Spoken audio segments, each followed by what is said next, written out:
நிறைய பேர் என்எஸ்க்கு tea stump phone மாற்றியோ set ஆகலன்னு காரணம் ஏன்னா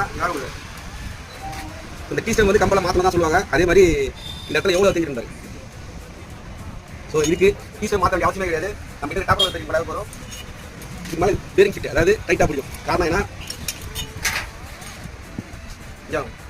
இதோட திக்னஸ் பாருங்க, இதோட திக்னஸ் பாருங்க.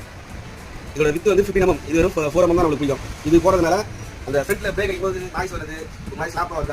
நல்லா எப்படி கோன் செட் மாற்றிருக்கீங்க? கிட்டத்தட்ட 6 தடவை கோன் செட் மாற்றிட்டேன். ஷோரூம்லேயே நிறைய தடவை விட்டேன்.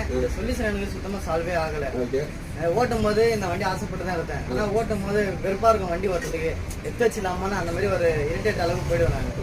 நல்ல வீடியோ பார்த்தேன், நிறைய பேர் வந்து சொன்னாங்க சூப்பராக இருக்குன்னு. அதெல்லாம் வந்து நானும் ஓகே, இனிமேல் அந்த ப்ராப்ளம் வராது. இந்த மாதிரி யாருக்காவது வேணா கால் பண்ண கண்டிப்பாக கொடுங்க. தேங்க்ஸ் ஃபார் பீஸ் பற்றி நன்றி. என்ன சொல்லுது? தரமாக இருக்கானா?